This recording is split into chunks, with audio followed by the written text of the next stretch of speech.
Test तो offline और online दोनों होंगे ना। ऑफलाइन जैसे दिया आपने पेपर से वो होगी, ऑनलाइन में जैसे आप देते हो एप्लीकेशन से वो होगी। और ऑफलाइन टेस्ट तो जो है पॉइंट ये भी तो आपको समझना है ना कि आपका फाइनल पेपर किस में आना है, सीबीईटी में आना है। चलिए आइए, हम लोग आज पढ़ने वाले हैं वेव कैरेक्टरिस्टिक्स।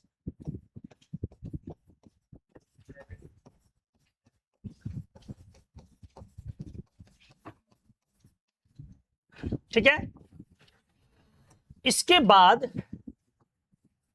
साथ में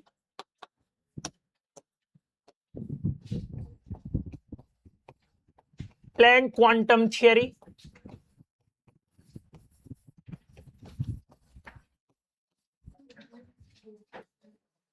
और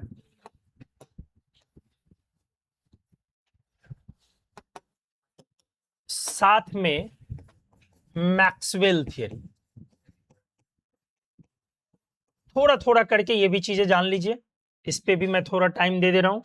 बाकी ये सब ड्रॉपर में पढ़ाने का कुछ वैसा तुक बनता नहीं है, लेकिन बहुत लोगों की एलिमेंट्री चीजें कमजोर रहती है इसलिए। ठीक है, तो सबसे पहले वेव को हम लोग समझते हैं। वेव क्या होता है? एक तरीके का डिस्टरबेंस होता है। स्लाइड पर जो पॉइंट्स आपको लगेगा कि आपके नोट्स में जाने लायक यूजफुल है, आप वही पॉइंट को लिखेंगे नोट्स में। अब बहुत लोगों को वेव का एलिमेंट्री आइडिया है, तो उनको पूरा क्यों लिखना, आप ड्रॉपर में, फाउंडेशन में नहीं। ठीक है, बहुत लोगों को वेव समझ में आता है, वेव लेंथ क्या है, टाइम पीरियड क्या है, फ्रीक्वेंसी क्या है, एम्पलीट्यूड क्या है। तो जिनको जो लगे कि पॉइंट यूजफुल है मेरे लिए, वही लिखना। तो वेव एक तरीके का डिस्टर्बेंस है और travels outward as a continuous sequence of alternating crest and troughs. बोलते हैं हम लोग, इसको क्रेस्ट बोलते हैं और इसको ट्रफ बोलते हैं। दो कंटिन्यूअस क्रेस्ट की जो डिस्टेंस होती है, इसी को आप क्या बोलते हैं? वेवलेंथ बोलते हैं ना। या दो कंटिन्यूअस ट्रफ के बीच की डिस्टेंस जो होती है, इसको वेवलेंथ। और ये मेरा क्या है? Direction of propagation of wave नहीं है। वेव मेरा इस दिशा में बढ़ रही है। वेव में एक कंफ्यूजन क्या है, आप न्यूमेरिकल बना लेते हैं, लेकिन एक कंफ्यूजन कहां होती है, हम कब सा कौन सा वेव बोले, कब कौन सा हम फॉर्मूला अप्लाई करें। ठीक है, वेव के कई सारे फॉर्मूले होंगे, हम कहां पर hc/λ लगाएं और किस जगह पर हम उस फॉर्मूले को नहीं लगा सकते, या λ = h/mv लगाएं। दो फॉर्मूला है, तो क्या सारे वेव पर दोनों फॉर्मूला लग जाएगा? एक λ = e/hc बोलते हैं ना, सॉरी hc/e बोलेंगे आप, अरे बोलेंगे ना। और दूसरा λ वेवलेंथ = h/mv। क्या हम हर जगह सब कुछ को लगा सकते हैं? नहीं। दोनों वेव को पहले पहचानना पड़ेगा कि दोनों किस कैरेक्टर के लिए है। ये जो फॉर्मूला है, ये जो फॉर्मूला है, ये हम लोग किस पे लगाते हैं? जब आपकी स्पीड c होती है। आपकी स्पीड c होती है, c का मतलब light of speed, speed of light वो होती है। मतलब ये जो हम लोग लगाते हैं वो EM वेव पर लगाते हैं, इलेक्ट्रोमैग्नेटिक वेव पर लगाते हैं। और ये बाद में डिफाइन किया गया प्लैंक लॉ और आइंस्टाइन लॉ, E = mc², और प्लैंक का जो ये लॉ है E = h/nu, दोनों को इक्वेट करके किसने किया? डी ब्रॉगली ने। तो ये बाद में लगाते हैं। ये किसके लिए लगाते हैं? जिसके पास मास है। मास किसके पास है? मैटर के पास। मास किसके पास है? मैटर के पास। तो ये फॉर्मूला वेवलेंथ का किसके लिए लगाएंगे आप? मैटर वेव के लिए। और ये फॉर्मूला किसके लिए लगाएंगे? स्पीड ऑफ लाइट किस वेव की होती है? इलेक्ट्रोमैग्नेटिक वेव की। मतलब लाइट की, कोई भी लाइट या कोई भी रेडिएशन, चाहे वो एक्सरे हो, गामा रे हो, कॉस्मिक रे हो, रेडियो वेव हो, इंफ्रारेड वेव हो, तो कोई भी जो रेज या रेडिएशन या लाइट है, हम लोग उसके लिए ये थियरी, ये फॉर्मूला अप्लाई करते हैं, जो स्पीड ऑफ लाइट से ट्रेवल करती है। हम लोग ये फॉर्मूला कब अप्लाई करेंगे? जब कोई मैटर वेव होगा जिसके पास क्या होगा? मास होगा। ठीक है, दोनों अलग अलग टाइम में आया है। आप समझिए तो ये फॉर्मूला 1900 के शुरुआत में आया है। 1901 से 1905 के बीच में ये फॉर्मूला डेवलप हुआ था। आया समझ में क्या बोला मैंने? इस बीच में ये फॉर्मूला डेवलप हुआ और ये डी ब्रॉगली ने डेवलप किया 1924 में। तो चूंकि बोर मॉडल अभी जस्ट हम लोग समाप्त किए हैं और बोर मॉडल में ही कुछ चीजों को और क्लैरिटी लानी है अपने को, फिर धीरे धीरे हम लोग क्वांटम मॉडल पर शिफ्ट करेंगे। तो बोर मॉडल में भी आपने इलेक्ट्रॉन को क्या किया है, अगर मैं इसको बोर मॉडल में लेके जाऊं और जहां डाउट होगी आप बोलेंगे, तो बोर मॉडल में भी आपने क्या किया था? बोर मॉडल 1913 की घटना है, नहीं है जी? 1913 ऑनवर्ड्स धीरे धीरे इसमें बहुत सारी चीजें आती गई, लेकिन 13 में मॉडल आया। तो इस मॉडल में भी आपने वेव नेचर यूज किया है या नहीं किया है? बोलो, अच्छे से बोलो। आपने इसमें भी वेव नेचर यूज किया है कि नहीं किया? बिल्कुल किया। तो न्यूक्लियस है और आपने बोला है कि सर इलेक्ट्रॉन जो है, इलेक्ट्रॉन इसमें स्पीड से घूम रही है। ध्यान सुनिएगा, बहुत लोगों का कंफ्यूजन रहता है, इसलिए मैं इसको क्लियर कर रहा हूं, पता नहीं आपका है या नहीं है।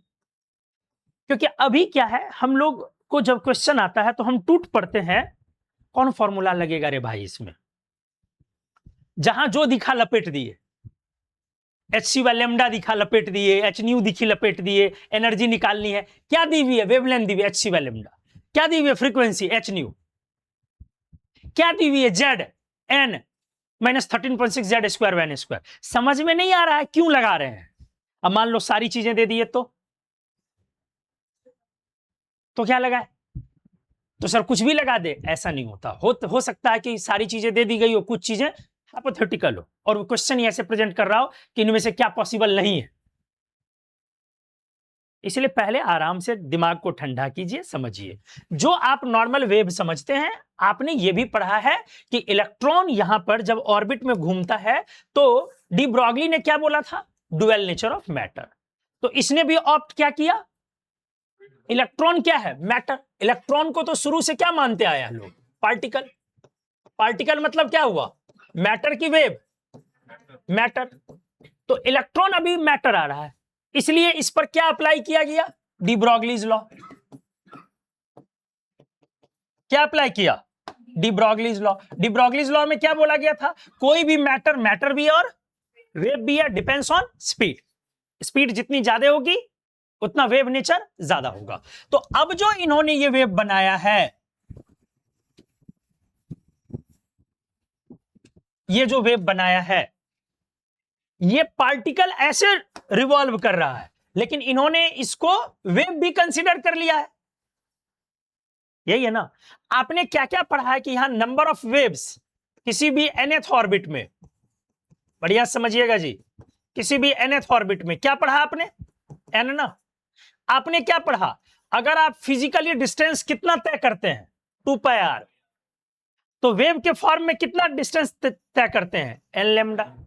लेमडा क्या है? वो वाली सेगमेंट की दूरी है, वो वाली सेगमेंट लेमडा है जो एक वेव जहां पर कंप्लीट होती है। जैसे एक वेव यहां से यहां कंप्लीट हो रही है, अगर यही ना है जी, क्रेस्ट से क्रेस्ट की डिस्टेंस, तो एक वेव जब कंप्लीट हो रही है अलोंग द पाथ ना, अलोंग द पाथ ना, तो अलोंग द पाथ तो आप ये कवर कर रहे हैं।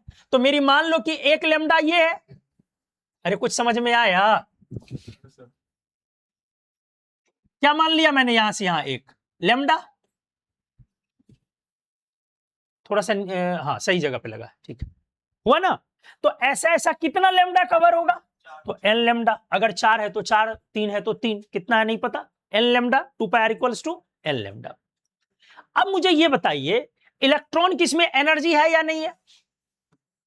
बोलिए, energy of electron in nth orbit. बढ़िया से बढ़िया से बढ़िया से।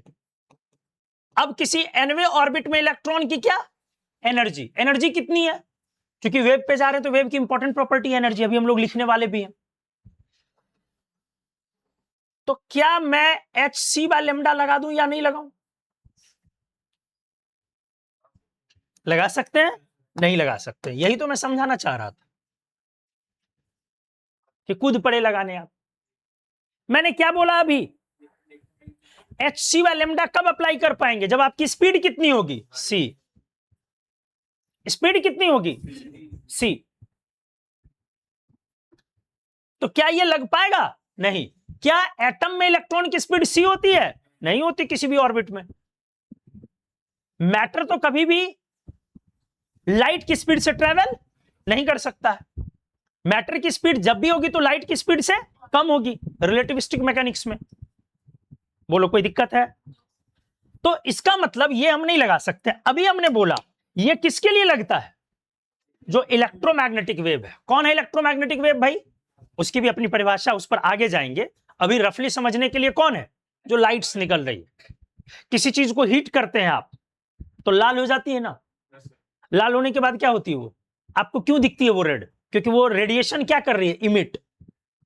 वो रेडिएशन लाइट क्या कर रही है? आपको इमिट कर रही है। तो वो जो लाइट निकली हीट करने के बाद जो कोई बॉडी ग्लो कर रहा है, वो जो निकल रहा है रेडिएशन, रेडिएट हो रही है, वो भी कौन वेव है? इलेक्ट्रोमैग्नेटिक। रिमोट की निकली हुई लाइट जो नहीं दिखती है, कौन वेव है? इलेक्ट्रोमैग्नेटिक।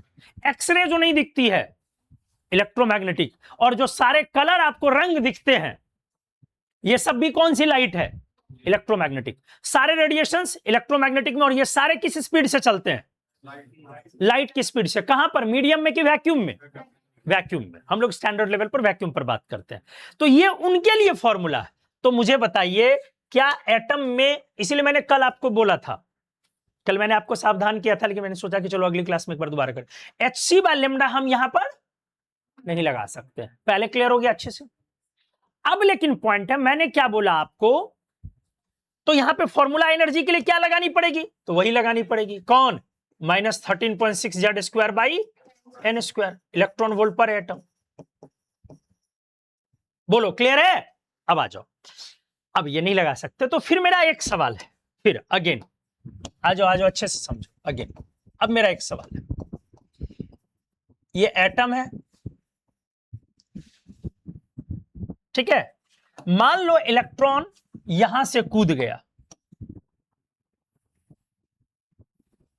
ये मान लो हाइड्रोजन लाइक एटम है, हाइड्रोजन लाइक बोर थियरी है ना। बोलो अब इलेक्ट्रॉन किसी हायर ऑर्बिट से मान लो ये ट्रांजिट कर गया किसी लोअर पे, transition of electron from higher to lower orbit. आराम से आराम से। कौन कूदा है? वेव कूदा है या पार्टिकल कूदा है? पार्टिकल ने जंप लगाया। तो आपको यह समझ में आ गया इलेक्ट्रॉन मैटर वेव है या इलेक्ट्रोमैग्नेटिक वेव है?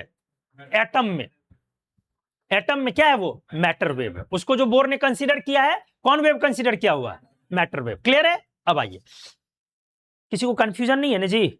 ऑनलाइन वाले लोग, यहां तक कोई कंफ्यूजन नहीं है ना किसी को?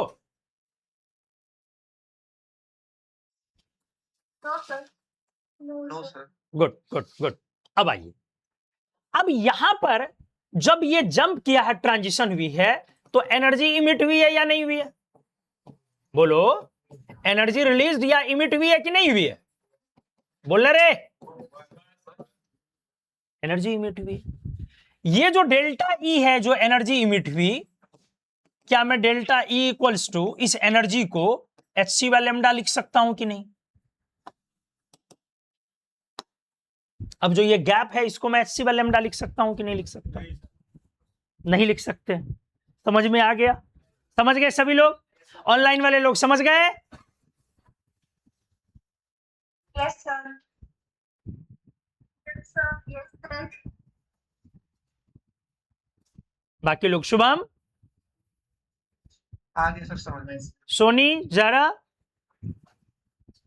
जारा नहीं, जारा, सॉरी। Yes, sir. हाँ, नहीं लिख सकते हैं, बिल्कुल लिख सकते हैं। क्यों भाई? ठीक से सोचो, मैंने अभी क्या बताया? मैंने बोला जो रेडिएट होगी, जो भी एनर्जी रेडिएशन रेडिएट होगी, इमिट होगी, वो इलेक्ट्रोमैग्नेटिक वेव हो गई। तो यहां से यहां जब आप कूदे, तो इस प्रोसेस में क्या हुआ? एनर्जी इमिट हो रही है, बाहर निकलेगी एटम से, वो एटम से वो बाहर निकलेगी, जिसको निकलने के बाद आप स्पेक्ट्रम ड्रॉ करते हैं। जो एनर्जी निकली यहां से कूदी, आप उस एनर्जी इमिटेड को क्या करेंगे? जो एटम से निकली, मान लो ये एटम से लाइट निकली यहां से, इस तरह से यहां से ये जो लाइट निकल रही है, रेडिएट हो रही है, इसको हमने कहां पे ले लिया, कहां पे ले लिया, स्क्रीन पे। तो स्क्रीन पे लेने के बाद ये क्या हो जाता है, स्प्लिट होगा ना, तो पैटर्न बनता है ना, जिसको आप स्पेक्ट्रम बोलते हैं, आगे मैं अभी पढ़ाऊंगा जो लोग नहीं जान रहे। तो स्पेक्ट्रम पे लेने के बाद वो आपको अलग अलग वेवलेंथ दिखेगा कि इसमें कौन कौन सी लाइट है, वेवलेंथ इंक्लूड है, मतलब समझिए वो लाइट में कन्वर्ट हो रहा है, वेवलेंथ में वो दिख रही है आपको, मतलब ये hc/λ यहां पे लागू होगी या नहीं लागू होगी, बिल्कुल लागू होगी। सिंपल सी बात है, मैंने किसके बारे में लिखा है, एनर्जी इमिटेड के बारे में लिखा है। और इलेक्ट्रॉन जो ऑर्बिट में था वो इमिट कर रहा था कि लेके ट्रेवल कर रहा था, वो लेके नहीं, एटम में जो इलेक्ट्रॉन है जो रिवॉल्व कर रहा है वो इमिट कर रहा था कि लेके ट्रेवल कर रहा था, वो लेके ट्रेवल कर रहा था, मैटर उतनी एनर्जी लेके ट्रेवल कर रहा था। आप जिंदा बॉडी हैं तो आपके अंदर की एनर्जी, आप वो एनर्जी लेके ट्रेवल कर रहे हैं, समझ रहे हैं। और जब आप ट्रेवल कर रहे हैं तो आप एनर्जी छोड़ रहे हैं, आपकी एनर्जी लूज होगी ना जी, कि एनर्जी कांस्टेंट रहेगी। तो जो आपकी एनर्जी इमिट होगी, अगर वो रेडिएशन के फॉर्म में इमिट हो रही है मान लो, तो वो रेडिएशन पर hc/λ एप्लीकेबल होगी। क्लियर हुआ अच्छे से, बढ़िया से क्लियर हुआ। तो जो मैसिव सब्सटेंस है जिसके अंदर मास है, उसके लिए जब आपको लेमडा निकालनी है तो आप मैटर वेव वाला फॉर्मूला लगाएंगे, कौन वाला, लेमडा इक्वल्स टू h/p या h/mv।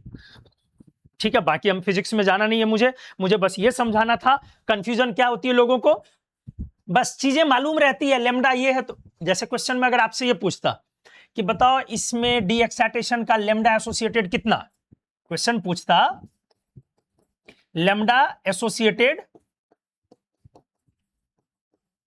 In given D excited, in given D excitation, तब आप बड़ा आराम से छोटू बना देते, नहीं बना देते, आप ही बोलिए,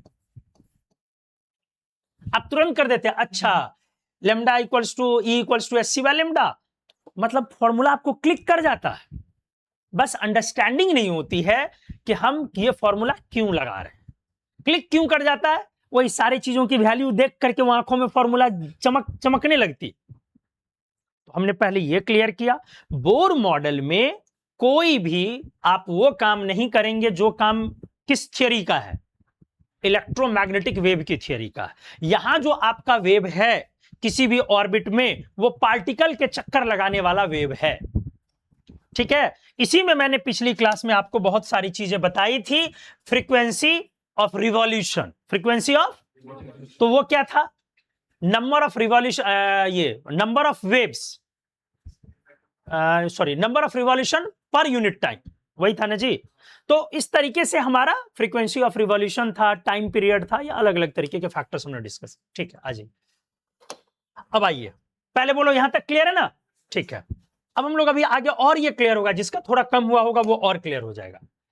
5 इंपॉर्टेंट कैरेक्टरिस्टिक्स हैं वेव के, हम लोग भी समझते हैं। अब वेव कॉमन है, अभी हम लोग सेपरेट नहीं करें, एक राउंड पहले सेपरेट कर दिया दोनों को कि दिमाग में जाना चाहिए कि कंफ्यूजन, अगर मैं नहीं करता तो आपके दिमाग में कंफ्यूजन नहीं आता, मैं चाहता हूं कि पहले आप थोड़ा कंफ्यूज हो जाए, इसीलिए मैंने थोड़ा वो कर दिया, कब सर मैटर कब इलेक्ट्रोमैग्नेटिक, तो थोड़ा मैंने उसको डिस्टिंग्विश किया है। अब आप जब भी मैं वेव बोलता हूं तो दोनों वेव हो गई। तो वेव की 5 इंपॉर्टेंट प्रॉपर्टी क्या होगी, ऑब्वियस सी बात है, वेवलेंथ, फ्रीक्वेंसी, स्पीड। अब स्पीड क्यों लिखा सी और वी, ये वी किसके लिए हो जाएगी, पार्टिकल नेचर के लिए, मैटर वेव के लिए, और सी किसके लिए हो जाएगी, इलेक्ट्रोमैग्नेटिक वेव के लिए, ईएम के लिए। क्लियर है। वेव नंबर समझते हैं क्या होता है, वो 1/λ बोलते हैं ना वेव नंबर, ठीक है। And amplitude, capital A small A दोनों से लिख सकते हैं। Ordinary light ray, X ray, gamma ray, ये गामा है, gamma rays etc are called electromagnetic radiations because similar waves can be produced by moving a charged body in a magnetic field or magnet in electric field। आप electromagnetic wave का एक definition पढ़ते होंगे, मतलब देखो x ray, gamma ray, इन सबको ordinary light रे, इन सबको इलेक्ट्रोमैग्नेटिक रेडिए क्यों बोलते हैं? इसलिए बोलते हैं क्योंकि ऐसा ही वेव हम प्रोड्यूस कर सकते हैं। किससे? एक चार्ज बॉडी को मैग्नेटिक फील्ड में डालने पर। एक्चुअली इलेक्ट्रोमैग्नेटिक वेव का डेफिनेशन यही है, क्या?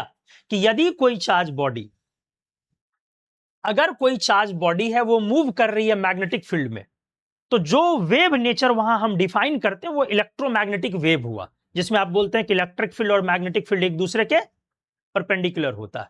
सिमिलर वेव ऐसा आप प्रोड्यूस कर रहे हैं, ये उनके तरह है, तो उनको भी हमने क्या बोला? इलेक्ट्रोमैग्नेटिक वेव बोला। ठीक है।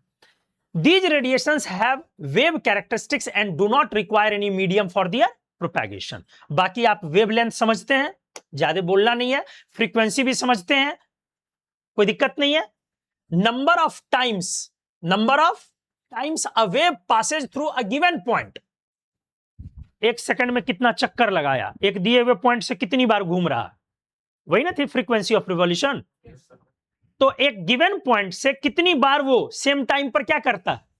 रिपीट करता है, वही हमारी क्या है? फ्रीक्वेंसी, जिसको आप क्या बोलते हैं साइंटिस्ट के नाम पे? हर्ज के नाम पे, है ना। एक हर्ज को एक सीपीएस भी लिखते हैं हम लोग, और हर्ज क्या हो गई? एक हर्ज क्या हो गई? सेकंड इनवर्स ना। ठीक है। स्पीड भी समझते हैं, स्पीड क्या होती है? Distance travel per unit time. ठीक है। Distance travelled by the wave in 1 second, और स्पीड इलेक्ट्रोमैग्नेटिक वेव के केस में हमेशा वैक्यूम में ये लेते हैं, और डिस्टेंस ट्रेवल्ड ये। अब आपको देख लेना पड़ेगा कि उतनी दूरी में भाई कितना लेमडा क्रॉस किया। हो सकता है 1 सेकंड में आपने इतनी दूरी तय की, हो सकता है इसमें लेमडा ये हो ढेर सारा लेमडा, या हो सकता है कि 1 सेकंड में एक लेमडा भी आप कवर नहीं कर पाए। वो डिपेंड करेगा कि लेमडा कितनी बड़ी या कितनी छोटी है। ठीक है, वेरी गुड। आ जाइए। Relation between speed, frequency and wavelength समझते हैं। Speed equals to frequency into wavelength, समझते हो ना जी। Lambda equals to C by, clear है? ठीक है। Lambda equals to C by nu. C क्या है? स्पीड ऑफ लाइट, और न्यू क्या है? फ्रीक्वेंसी। ये भी समझते हैं, ये सब एलिमेंट्री 9-10 का formula. Lambda equals to C by nu या C equals to nu into lambda. Wave number 1 bye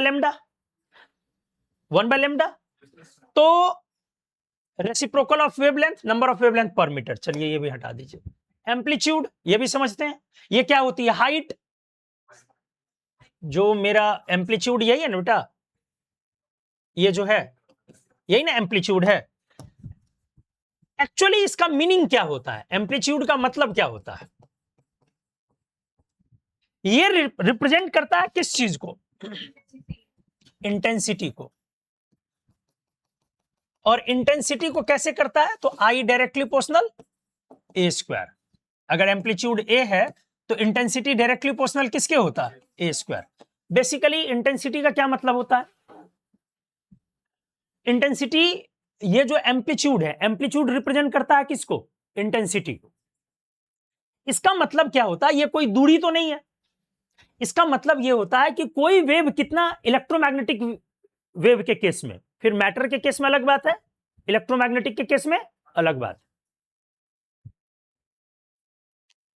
तो इलेक्ट्रोमैग्नेटिक वेव के केस में 10-15 हो रहा है। अरे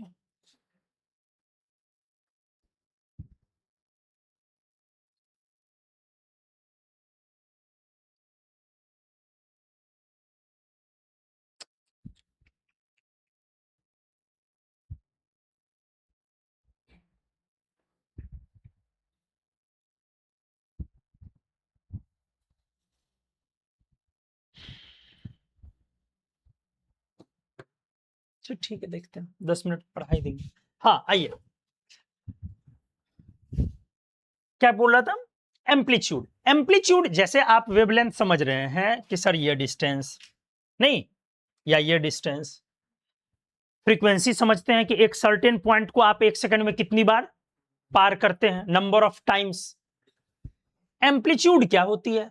वेव की एम्पलीट्यूड ए दो चीज को रिप्रेजेंट करता है, डिपेंड करता है कि हमारा वेव क्या है। अगर मेरा वेव इलेक्ट्रोमैग्नेटिक है तो वो इंटेंसिटी को रिप्रेजेंट करता है, ठीक है।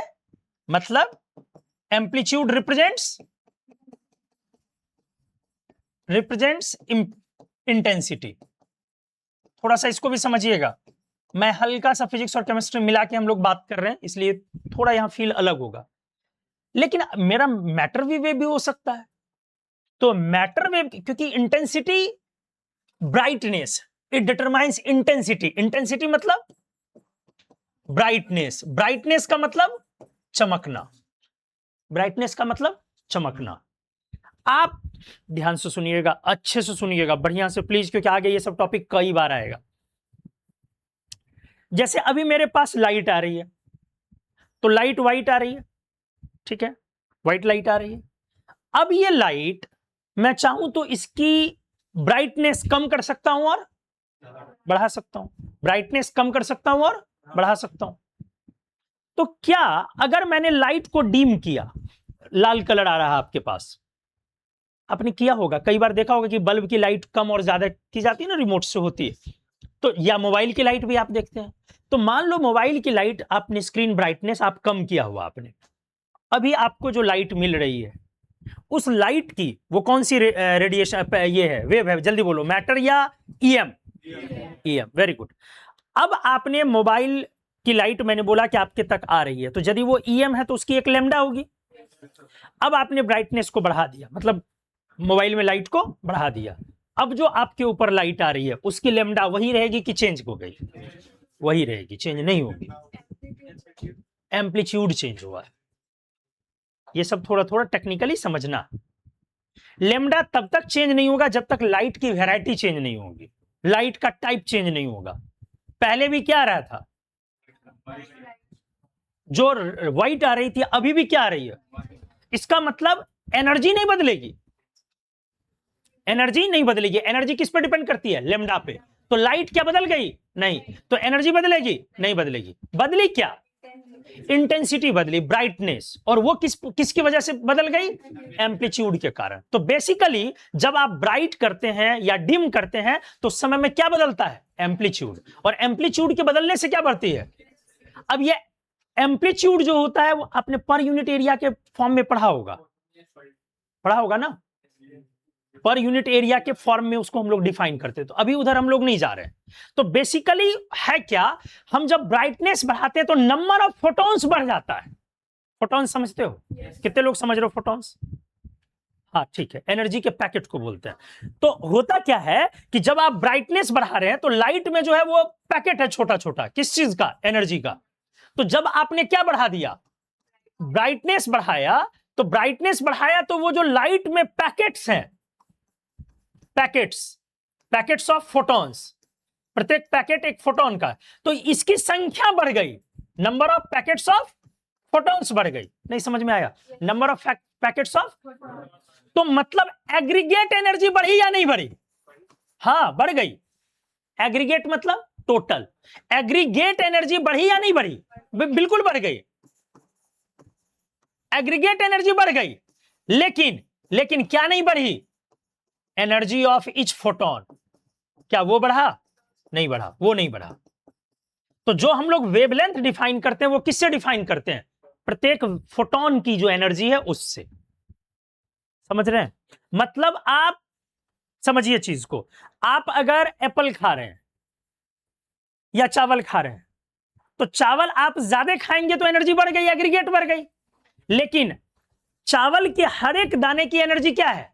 सेम है। क्लियर हो गया अच्छे से? चावल खाएंगे तो उसके लिए जो डिफाइंड एनर्जी है पर कैलोरी, वो क्या है? हमेशा पर ग्राम, वो क्या है? हमेशा सेम। चाहे आप 2 किलो चावल खा ले तब भी पर ग्राम क्या डिफाइंड है? सेम। वो कब बदलेगा कैलोरी वैल्यू? जब आप चावल की जगह कुछ और खाएंगे। हाँ, या चावल चेंज कर देंगे, मतलब वैरायटी हमने बदल दिया। क्या क्लियर हुआ अच्छे से? मतलब अमाउंट जो है ना उसको रिप्रेजेंट कर रहा है कौन? एम्पलीट्यूड अमाउंट को रिप्रेजेंट कर रहा है। और इंटेंसिटी इस तरह से किस बात को दिखाता है? ब्राइटनेस को, कि ज्यादा लाइट गिर रही है, ज्यादा फोटॉन्स मिल रहे हैं, फोटॉन्स मतलब लाइट में छोटे छोटे पैकेट माने जाते हैं एनर्जी के, जिसको क्वांटम हम लोग बोलते हैं। लाइट के केस में उस क्वांटम को हम लोग फोटोन बोलते हैं। तो उसकी संख्या ज्यादा मिल रही, उसकी संख्या कैलकुलेट करने पर आपको क्वेश्चन आएगा कि फोटॉन्स की संख्या कितनी है, तो क्या बोलोगे? टोटल एनर्जी या divided by number of photons. कितने लोगों को समझ में आ गया? हाथ उठाइए। हाँ, गुड। अगर आपसे पूछ दिया गया नंबर ऑफ फोटॉन्स कितने हुए, तो क्या बोलेंगे? टोटल एनर्जी कितनी फॉल हुई है, डिवाइडेड बाय नहीं, एनर्जी ऑफ ईच फोटोन। तो यहां से आप यहां पे ये भी लिख सकता हूं, नंबर ऑफ फोटॉन्स कितने होंगे, हालांकि इसको मैं फिर से लिखने वाला हूं, बराबर total energy divided by energy of each photon. Anyways, आइए अब हम लोग वापस वहां पहुंचे। तो हमें पहले यह समझ में आ रहा, चूंकि हम लोग हर केस में वो बार बार समझना चाहते हैं वेव की कैरेक्टरिस्टिक्स। हम लोग शुरू से लोग क्या करेंगे, पहले जैसे पहले वेव का पढ़ लिया सारा चीज, उसके बाद दो तरीके का वेव होता है, मतलब मेनली दो तरीके के वेव में बांट लिया, एक मैटर वेव और दोनों का अपना अपना प्रॉपर्टी पढ़ लिया। इससे क्या होता है कि टॉपिक जिस समय समाप्त होता है उसके बाद दोनों को एक साथ सोचने का स्कोप ही खत्म हो जाता है। तो एक साथ सोचने का स्कोप आपका कब बनेगा? जब शुरू से ही हम दोनों वेव को एक बार लेके कंफ्यूजन लेके चलाएं। तो टॉपिक जब समाप्त होगा उस समय आपका सब सुलझा हुआ रहेगा कि हमने कहां पर क्या लिया। इसीलिए हमने जो सबसे बाद में करना था कि बोर ने कौन सा वेव लिया, उसको मैंने सबसे पहले समझाया। अब हो सकता है किसी को वो कम समझ में आया हो, बहुत कम आया हो, तो आगे जाते जाते उनकी समझ बढ़ जाएगी। अगर मैं सीधे बोर को लास्ट में यूज करता तो वो क्लैरिटी तब नहीं आती, क्योंकि आपने तो ऑलरेडी हर किसी ने पढ़ रखा था इससे पहले बोर मॉडल। थोड़ी नहीं पढ़े हो, बिल्कुल पढ़ रखे हो, लेकिन तब भी ये नहीं समझ पा रहे थे कि वहां हम HC वाले लैम्डा नहीं लगा सकते। ठीक है, तो ये पहले बताने का ये फायदा। चलिए आइए, अब अगर वो मैटर वेव है, अगर वो कौन सा वेव है, वहां तो आप फोटॉन्स की बात नहीं कर सकते हैं। तो मैटर वेव के केस में ये एम्पलीट्यूड क्या है? जैसे इलेक्ट्रोमैग्नेटिक वेव के केस में एम्पलीट्यूड क्या है? ब्राइटनेस। एम्पलीट्यूड किसको रिप्रेजेंट करता है? इंटेंसिटी को। इंटेंसिटी का मतलब ब्राइटनेस की चमक कितनी ज्यादा है या कम। अगर लाइट डिम है तो इंटेंसिटी कम है या ज्यादा? कम। और लाइट अगर ब्राइट है तो इंटेंसिटी, लेकिन एनर्जी, क्योंकि एनर्जी जो हम लोग बोलते हैं वो पर फोटोन बोलते हैं। नहीं समझ में आया? इसको फिर से समझ लो। जैसे बोलोगे चावल खाने से ज्यादा एनर्जी मिलेगी कि दाल खाने से? एनर्जी किससे मिलेगी? दाल से। आप समझते हैं एक केस में कार्ब्स है, एक केस में प्रोटीन और बाकी चीजें। तो इतनी बात समझ में आती है ना। लेकिन अब समझो बात को, दाल इतना सा खाएं और चावल इतना सा खाएं तो चावल में ज्यादा मिलेगी ना। तो मतलब क्या है? लेकिन फिर भी आपने क्यों बोला दाल? आपको वो पर ग्राम डिफाइंड है, वो दिमाग में सेट है कि पर ग्राम कितनी कैलोरी एनर्जी बनेगी। तो उसी तरीके से ये सेट है कि जब भी आप इलेक्ट्रोमैग्नेटिक रेडिएशन के केस में एनर्जी की बात करते हो तो बंडल में करते हो कि एक फोटोन की करते हो? पर फोटोन एनर्जी या वेवलेंथ की बात होती है। अब क्लियर हुआ और अच्छे से? ठीक है, अब आइए। तो अब मुझे क्या समझाना है आपको? मैटर वेव के केस में ये किस चीज को रिप्रेजेंट करेगा? बताइए कोई। डेंसिटी या वेट? वेट को।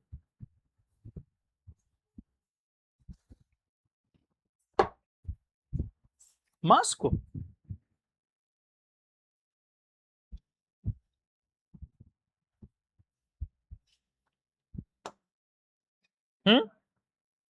कोई बताओगे ऑनलाइन से? सर सिंपल हार्मोनिक मोशन को ध्यान में रखें तभी मैक्सिमम लेंथ को रिप्रेजेंट करता है।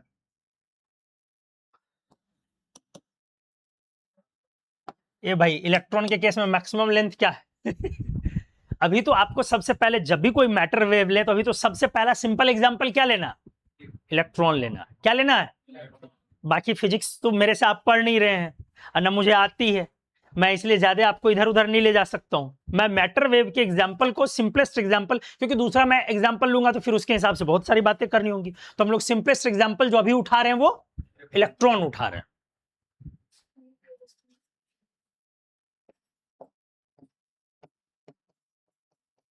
Amplitude in matter wave. Amplitude in, ध्यान से, ये क्या है? इस केस में फिर से आई डिफाइन होगी और इस बार जो आई होगी वो साई स्क्वायर होगी। कुछ समझ में आया?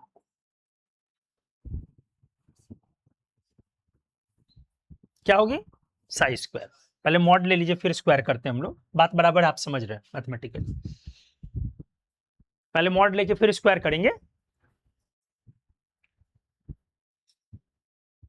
इस बार क्या हो गई, साई स्क्वायर। मतलब आपका एम्पलीट्यूड कौन है, साई। साई क्या है, प्रोबेबिलिटी डेंसिटी। साई स्क्वायर यहां जो आ गया, अब ये क्या हो गया, प्रोबेबिलिटी डेंसिटी।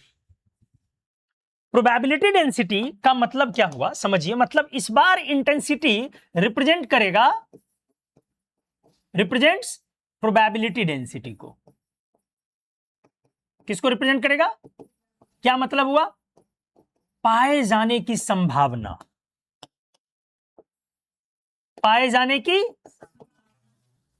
अगर ध्यान से सुनिएगा, बढ़िया से सुनिए, अगर कोई इलेक्ट्रॉन के लिए, मैटर वेव के लिए अगर इंटेंसिटी ज्यादा है, मतलब एम्पलीट्यूड ज्यादा है, और एम्पलीट्यूड ज्यादा है का मतलब क्या हुआ कि अब इलेक्ट्रॉन एक सर्टेन पोजीशन पर उसके मिलने की संभावना ज्यादा होगी। ये इंटेंसिटी का मतलब है। यहां एक सर्टेन जगह पर इलेक्ट्रॉन के मिलने की संभावना ज्यादा होगी। समझ में आया क्या बोला, एक सर्टेन जगह पर इलेक्ट्रॉन के मिलने की संभावना ज्यादा हो गई। जैसे इसको ऐसे समझिए, आप मैटर हैं, वेव ईएम नहीं है, आप मैटर है, तो आपकी संभावना ज्यादा कहां है, आप चल रहे हैं, आप में स्पीड है, आप एक मैटर वेव क्रिएट कर रहे हैं, तो आपकी संभावना ज्यादा कहां है पाए जाने की, क्लासरूम में या अपने रूम में। समझ में आया, मतलब इस जगह पर इंटेंसिटी क्या है या एम्पलीट्यूड क्या है, हाई। क्लियर हुआ सभी का, ऑनलाइन से बताओ क्लियर हुआ, बोलो, बोल ही नहीं रहा रे, भाग गए क्या जी।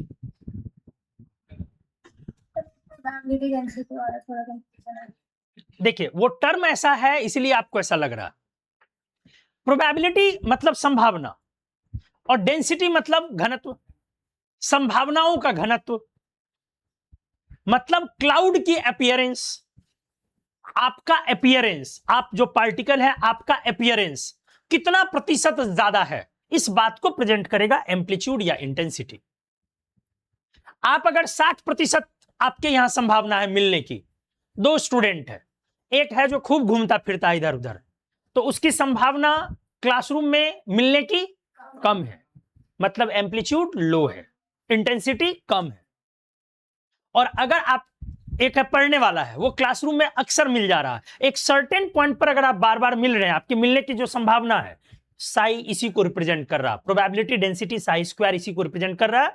वो डायरेक्टली आई डायरेक्टली प्रोपोर्शनल किसके हो गया, साई स्क्वायर। मतलब जैसे आप इसमें इसकी हाइट समझते हैं, वेव की क्या समझते हैं, हाइट, वैसे इस केस में क्या समझना है, प्रोबेबिलिटी। वेव की क्या समझते हैं यहां, हाइट। हाइट मतलब चमक, ऐसे रिलेट करो, हाइट मतलब चमक उतनी ज्यादा, तो ज्यादा मतलब दिखेगा ज्यादा, प्रोबेबिलिटी ज्यादा होगी मैटर वेव में तो दिखेंगे आप ज्यादा। रिलेट किए, क्लियर हुआ ना, ठीक है। तो ये भी हमें समझ में आ गया एम्पलीट्यूड। अब अगले पर आते हैं, अब इलेक्ट्रोमैग्नेटिक स्पेक्ट्रम पर जाएंगे, लेकिन स्पेक्ट्रम से पहले हम लोग किस पर आएंगे, वेव पर। चलो रहने देते हैं स्पेक्ट्रम, और स्पेक्ट्रम से पहले वेव पर आते हैं। आराम से आइए, किसने दिया है, मैक्सवेल ने। कब दिया है, मतलब बहुत पहले, बहुत पहले, मतलब आपके बोर मॉडल आने से पहले कि बाद, बहुत पहले। कौन सी चीज आ चुकी थी, कौन सी चीज आ चुकी थी, electromagnetic theory, electromagnetic spectrum, electromagnetic wave का कॉन्सेप्ट इसके बहुत बाद आया है। ईयर से बहुत चीजें कनेक्ट होती है। बोर्स मॉडल कब आया है, 1913 में।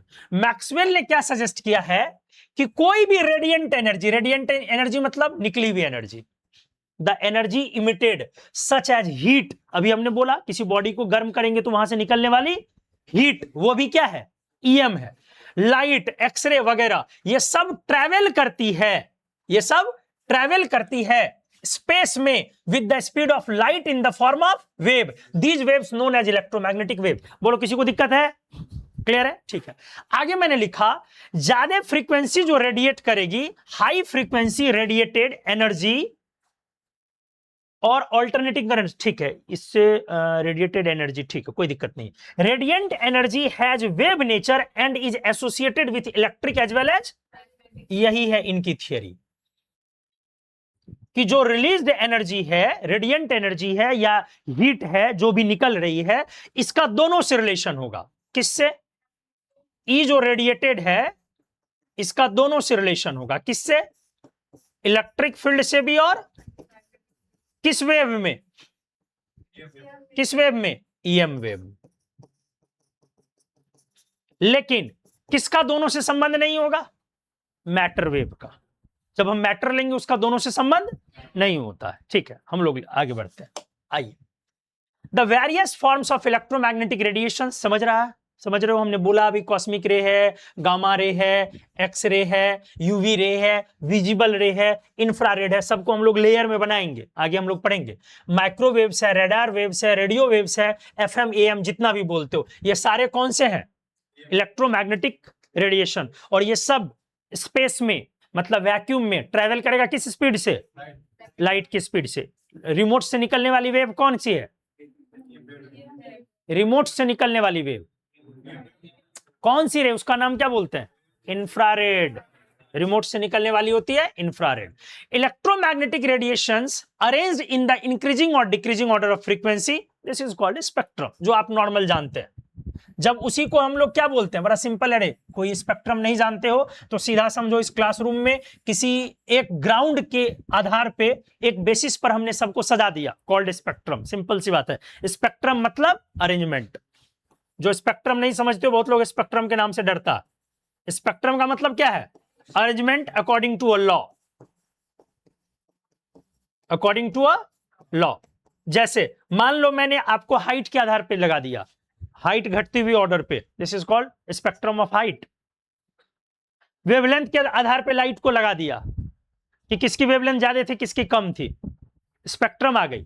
क्लियर हो गया? तो spectrum is just a kind of arrangement.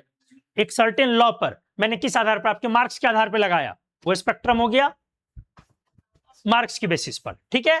तो इलेक्ट्रोमैग्नेटिक रेडिएशन को जब आप अरेंज करते हो इंक्रीजिंग या डिक्रीजिंग ऑर्डर ऑफ वेवलेंथ या फ्रीक्वेंसी, तो आप इसको क्या बोलते हो? Electromagnetic spectrum. ठीक है, चलो यहां पे बहुत सारे, अब मैंने क्या बना दिए हैं?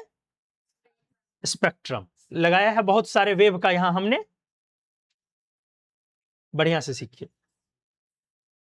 इसको आपको थोड़ा देखना पड़ेगा ढंग से, थोड़ा सा देखिए। अलग अलग तरीके का रे लिया हमने, जो आपने सुना होगा। आपको इसमें से यह समझ में आनी चाहिए किसकी एनर्जी ज्यादा होती है, किसकी एनर्जी कम होती है। सभी की लाइट स्पीड क्या है? सी। सभी की स्पीड क्या है? सी। जैसे आप गामा रे सुनते हैं, कॉस्मिक रे सुनते हैं, एक्स रे सुनते हैं, कैथोड रे सुनते हैं। कैथोड रे पर भी बात नहीं करते हैं, फिर बिगड़ जाएगी बात। बहुत सारे रेज हम लोग सुनते हैं। तो ये जो रेज है, इनमें से किसकी एनर्जी ज्यादा है या कम है? गामा की कम एनर्जी होती है कि बहुत होती है? बहुत होती है। यूवी की एनर्जी भी विजिबल से ज्यादा होती है। तो सबसे ऊपर कौन होती, फिर कौन होती, फिर कौन होती, इसका हम लोग एक क्या लगाए? ऑर्डर लगाए। सबसे ज्यादा एनर्जी में होती है कॉस्मिक। कौन सी? अभी रफली समझिए कॉस्मिक कहां से आती है। मैंने एक दिन बताया था आपको, कॉस्मिक रे नॉर्मल अर्थ पर ऐसे नहीं दिखती है। कॉस्मिक रे अर्थ के बाहर जो सोलर सिस्टम है, अलग अलग प्लैनेट्स हैं या अलग अलग चीजें हैं ना, वहां से रेडिएट होकर अर्थ पर गिरती है कॉस्मिक रेज। सन के तरफ से आती है। सोलर सिस्टम में सन आता है कि नहीं आता? आया। तो सन के तरफ से, बेटा सन की तरफ से निकलती है कॉस्मिक रेज। ठीक है? लेकिन अर्थ के ऊपर जो हमारा एक एनवायरमेंट का लेयर है ना, एटमॉस्फेयर है। एटमॉस्फेयर क्या है? बेसिकली एयर है, अलग अलग गैसेज हैं। एटमॉस्फेयर क्या है? एयर है, अलग अलग गैसेज हैं। एयर मतलब ऑलरेडी सबका मिक्सचर हो गया। तो जब कॉस्मिक रे आती है, कॉस्मिक रे आती है कहां से? सन से, या गैलेक्सी नहीं बोलते रे, सोलर सिस्टम के, सीधे गैलेक्सी पे नहीं पहुंच जाना, सोलर सिस्टम से जो लाइट रे आ रही है, रेडिएशन आ रही है, कॉस्मिक रेडिएशन आ रही है, वो टकराएगी तुरंत इमीडिएट कहां आके, अर्थ पर। कहां टकराएगी, अर्थ पर। हमने बोला ये हमारा एटमॉस्फेयर है, ये हमारा क्या है, एटमॉस्फेयर, और ये सन है। यहां से कॉस्मिक रेज आ रहे हैं, और सिर्फ सन से नहीं आ रहा है, ये मेरा पूरा का पूरा क्या है, सोलर सिस्टम है, और ये अर्थ हो गया। ठीक है, तो कॉस्मिक रे हर तरफ से आ रहा है, सोलर सिस्टम से ही आ रहा है कॉस्मिक रे। ठीक है, अब ऊपर में ये जो अर्थ पर आ रहा है, सॉरी अर्थ से पहले ये एटमॉस्फेयर है ना, तो एटमॉस्फेयर में तो कई सारे लेयर्स हैं। एटमॉस्फेयर में क्या है, कई सारे लेयर्स हैं, बोलो। तो एटमॉस्फेयर से आने जब आ रहा है ये, तो इस लेयर में अलग अलग तरीके के मॉलिक्यूल हैं, कहीं ऑक्सीजन है, बोलो ना रे, कहीं O2 है, कहीं O3 है, अलग अलग तरीके का NO है, हाइड्रोजन है, बहुत कुछ है। एनीवेज, तो बेसिकली कॉस्मिक रे इन मॉलिक्यूल से टकरा रहा है, कौन, कॉस्मिक, और टकराने के बाद अब इन मॉलिक्यूल्स का डिसोसिएशन होता है। मतलब समझिए कोई चीज कैसे टकराया, तो टकरा के मतलब बहुत सारे पार्टिकल्स निकल गए। अब यहां से टकराने के बाद ये अर्थ पर बहुत तरीके के पार्टिकल्स छोड़ता है। क्या ये कॉस्मिक रे है, नहीं, नहीं, ये बहुत तरह के पार्टिकल्स छोड़ता है सर। जैसे जैसे बहुत चीजें ये जो छोड़ी गई, ये इलेक्ट्रॉन, प्रोटॉन, न्यूट्रॉन, नहीं समझ रहे हो, पियोन्स, मेजॉन्स, बहुत तरीके के पार्टिकल्स को ये क्या करता है, छोड़ता है, और ये अर्थ पर, हमारे अर्थ पर यही पहुंच रहा है। इसीलिए कॉस्मिक रे को एक्सट्रीमली डेंजरस माना जाता है। ठीक है, कॉस्मिक रे को एक्सट्रीमली डेंजरस माना जाता है, मतलब ये एटमॉस्फेयर आपको बचाता है, एटमॉस्फेयर आपको बचाता है। तो ओजोन का जो होल हम लोग बोलते हैं, ओजोन लेयर का डिप्लीशन होल बोलते हैं ना, इससे सिर्फ हम लोग क्या 9-10 में बोलते रहते हैं, यूवी रे पास कर रही है, यूवी रे आ रही है, हम बीमार हो जाएंगे। यूवी रे भाई कोई तुक नहीं बनता है, उससे बहुत ही पावरफुल कौन है, कॉस्मिक रे। कॉस्मिक रे आना स्टार्ट हुआ तो आपके मतलब कैंसर बढ़ने की दर जो है वो कितनी हो जाएगी, आप अनुमान नहीं लगा सकते हैं, क्योंकि ये मॉलिक्यूल को क्या करता है, डिसोसिएट कर देता है। ये सब कैसे हुआ, by dissociation of air molecules. सोचो, तो वो आपको बचा ले रहा है।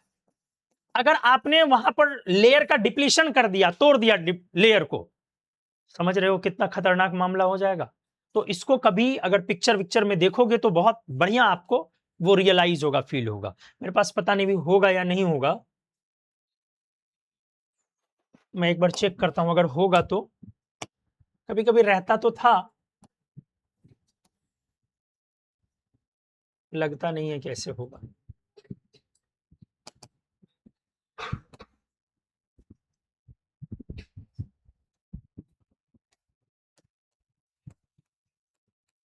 या गूगल पे निकाल के वो सर्च भी कर लोगे तो आ जाएगा।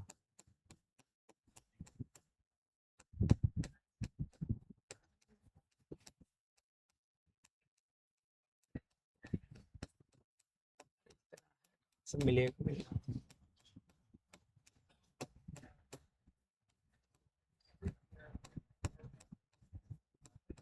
मिल गया। नहीं नहीं नहीं नहीं, ये नहीं, वो लेयर है।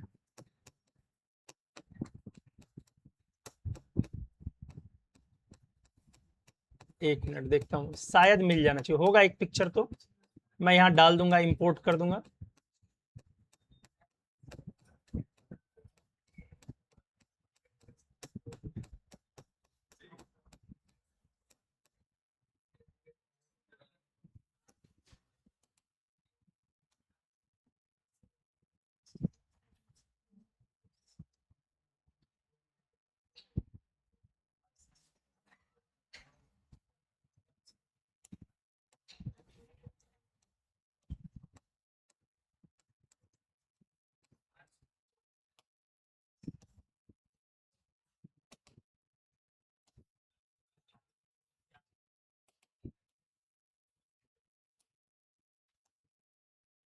नहीं दिख रहा अभी,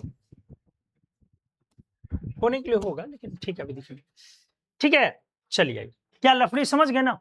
आइए आते हैं, हाँ वापिस यहाँ पे, सॉरी। तो सबसे ज्यादा एनर्जी, एनर्जी ज्यादा मतलब फ्रीक्वेंसी की वेवलेंथ, फ्रीक्वेंसी मतलब वेवलेंथ बहुत छोटी होगी, नहीं होगी, तुरंत तुरंत उसको ट्रेवल करेगा। अगला कौन सा है? Gamma ray. नेक्स्ट कौन सा है? Gamma ray. आपने ऑलरेडी पढ़ा है कि गामा रे जो है वो इमिट होती है कहां से? किसी न्यूक्लियर डीके से, पढ़ा है ना? न्यूक्लियर डीके वगैरह से इमिट होती है और वो बहुत हाई एनर्जी होती है। जैसे आप अगर बीटा डीके होता है आपका, तो बीटा डीके के बाद इमीडिएट क्या निकलती है? गामा, गामा रेडिएशन, ताकि वो स्टेबलाइज हो जाए, तो उसकी भी बहुत ज्यादा होती है। इसके बाद अगला कौन है? एक्सरे। नेक्स्ट कौन है? एक्सरे के बाद यूवी रे, फिर इंफ्रारेड, और इसी बीच में कौन सा आ गया? विजिबल। इंफ्रारेड के बाद माइक्रोवेव, एफएम, एफएमएम, और फिर लॉन्ग रेडियो वेव्स। पहले तो आपको ये ऑर्डर याद रहना चाहिए। सबसे छोटी होती है जिसका नाम सबसे लंबा है, लॉन्ग रेडियो वेव्स। उसके ठीक बाद आया रेडियो वेव्स, एएम एफएम जो आप यूज करते हैं। उसके ठीक बाद आया माइक्रोवेव, माइक्रोवेव के ठीक बाद इंफ्रारेड। सबसे कम बोलो लॉन्ग रेडियो वेव्स, उसके बाद रेडियो वेव्स, उसके बाद माइक्रोवेव्स, उसके बाद इंफ्रारेड, इंफ्रारेड के बाद यूवी कैसे? विजिबल ना, अब विजिबल के ऊपर यूवी, यूवी के ऊपर एक्सरे, एक्स के ऊपर गामा रे, और गामा के ऊपर कॉस्मिक रे। याद रहेगा? ठीक है।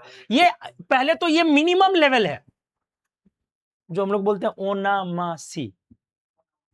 क्या बोले नहीं समझ में? अरे ले लुट्टा, कौन ग्रह से लॉन्च की हो रे? अरे ये एलिमेंट्री हिंदी शुरू होती रे वहां से, ओ ना मासी नहीं, आइले।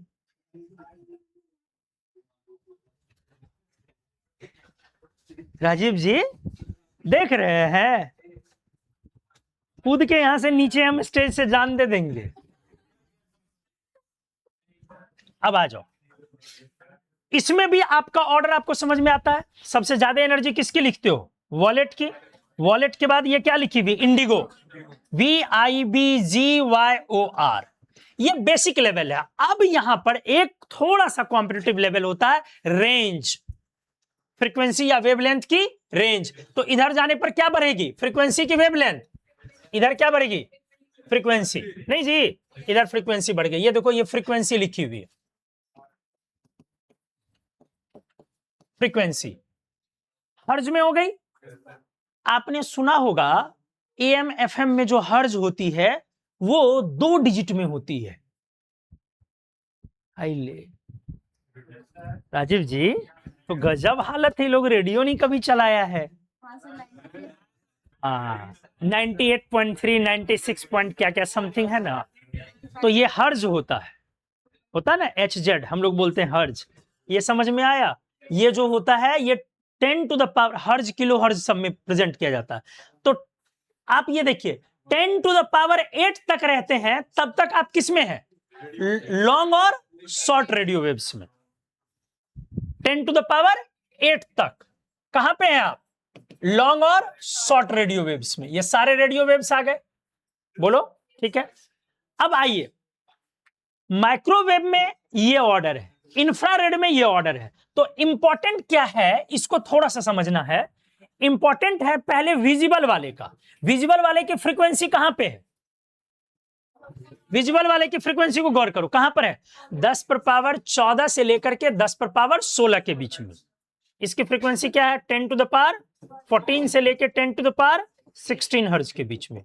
एक ये इंपॉर्टेंट है, और उसके बाद एक ये इंपॉर्टेंट है। ये जो मेरा हो गया, इसको अच्छा मिटा कैसे दिए पता नहीं।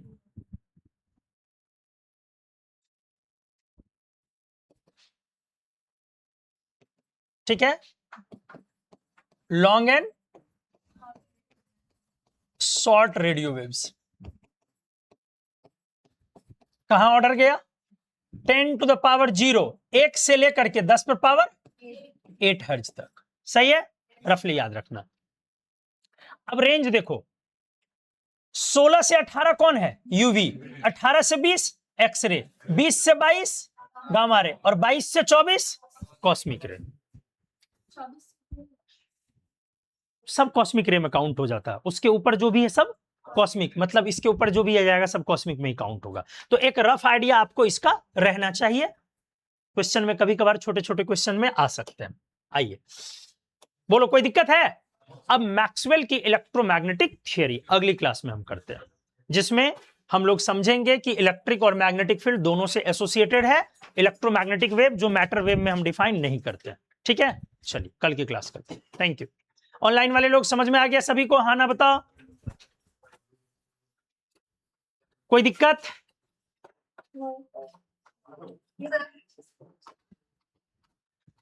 न्यूटन क्लास क्यों नहीं आते हो?